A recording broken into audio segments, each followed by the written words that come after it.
Alright, for those of you that are trying to remove the oil pressure sensor harness and you're underneath the car and struggling with it, what you can do is you can go to the top of the vehicle. This is an 06 Grand Jeep Cherokee with a Hemi 5.7 litre in it, and practice on the harness up here. It's exactly the same. So what you'll see is you have essentially a secondary locking mechanism, which is indicated by this red thing here, and then you have the primary locking mechanism, which is this.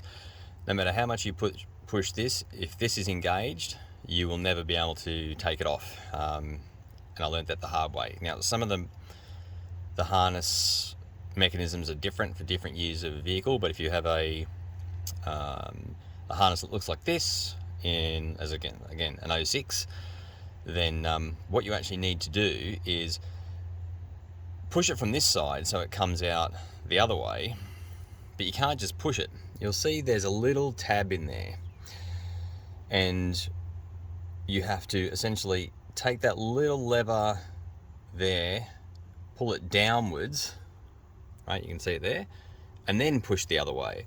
And so what I did is I took, well, one of these little gizmos, and I did it from underneath the car, so I didn't have to remove the alternator or anything, and I went underneath here, so you can see I've got it underneath, and then I pulled the mechanism down. Now it's hard for me to do one-handed, but I ended up, I'll try and do it one-handed. Let's see if I can do it. Again, you can practice on the top of the vehicle. This isn't the actual harness, but it's the same locking mechanism.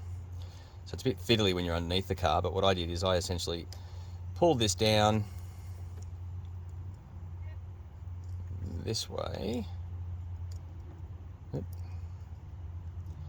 Just got under there like that and pulled it down that way, and then I pushed it with this finger to get it to come across. But again, it's really hard to do one-handed, so I'll show you what it looks like when it's taken off. Alright, so again, what I did is I got this, put it underneath, pulled the tab down, and then put pressure on the back of this and push that left to right. And then you can depress this button here. You're going to see it kind of moves there a little bit, and pull it out. Again, can I do this one-handed? Probably not. I'll show you. So again, you give it a wiggle and it comes out. So it's easier if you see it from this side. So what I'll do is engage it again. There's the secondary. If I can push the bloody thing across. They're stubborn sons of you know what. So if you can't get it, you can't get it. But what I wanted to show you is what it looks like from the other side. So if you take a look at it here, you can see kind of how the mechanism works. It just basically gets in the way of you pulling it out. So let me show you the other view. So this is what it looks like when it's actually engaged. See if we can get it close up. Right, again, what you need to do is go behind the mechanism and grab onto that little step in the middle there and pull it down towards the cable. When you do that, then you can put pressure on it and push it across. So I'll try and do that one-handed. Yeah, unfortunately I can't. But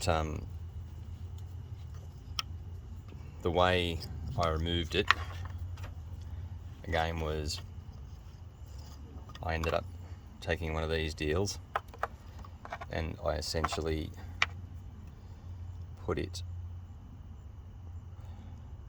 behind the tab and pulled down on it.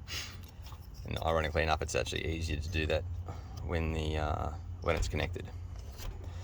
So as you'll see, I won't be able to, I can't even put the connector back on that way because again, it's blocking. So I have to disengage that mechanism, reconnect, and then engage it, and I'll do that in a sec. So just slide it back on, and then you just push this from right to left, And there you go, it's done. And now there's no way of taking that out again unless, again, you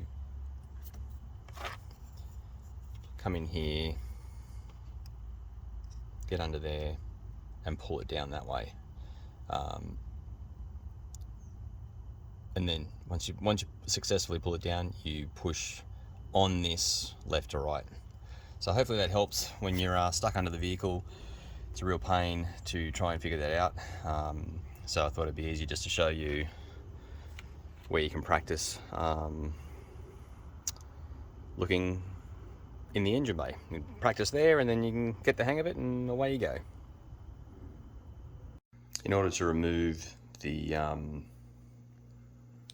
oil pressure sensor, you're going to need a swivel socket and either a 1 1/16 deep socket, which is equivalent to 27 mil.